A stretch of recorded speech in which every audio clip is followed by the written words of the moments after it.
আবারও জামায়াতের গণমিছিলের খবর। ৫ দফা দাবি আদায়ে বায়তুল মোকাররম এলাকায় জামায়াতে ইসলামের গণমিছিল চলছে। সে খবর জানাতে সরাসরি যুক্ত হচ্ছেন ফারুক ভূঁইয়া রবিন। যাচ্ছি তার কাছে।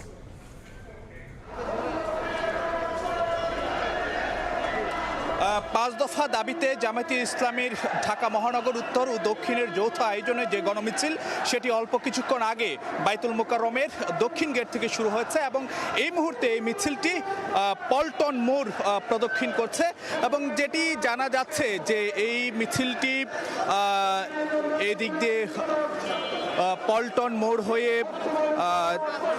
কাকরাইল হয়ে সেটি আসলে শেষ হবে এই মিছিলটি। তো এখন পর্যন্ত এর আগে কিন্তু একটি যে সংক্ষিপ্ত সমাবেশ হয়েছে বায়তুল মোকাররমের দক্ষিণ গেটের সামনে এবং সেখানে জামায়াতে ইসলামের শীর্ষ নেতারা বিশেষ করে জামায়াতের সেক্রেটারি জেনারেল মিয়া গোলাম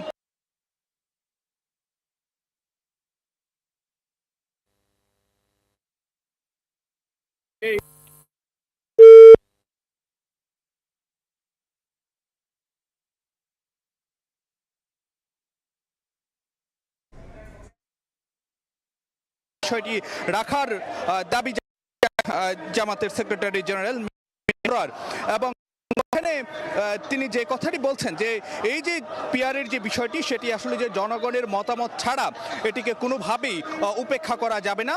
যদি জনগণ তার পক্ষে রায় দেয় তাহলে সেটি আসলে যে সব দলকেই সে বিষয়টি মেনে নিতে হবে, অর্থাৎ পিয়ারের পক্ষে অবস্থান নিতে হবে।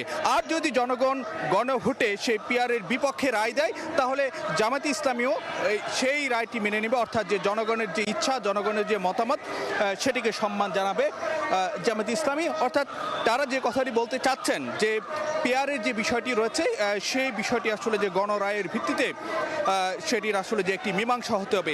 এর বাইরেও জামাতের নেতারা বেশ কিছু বিষয় তারা দাবি করেছে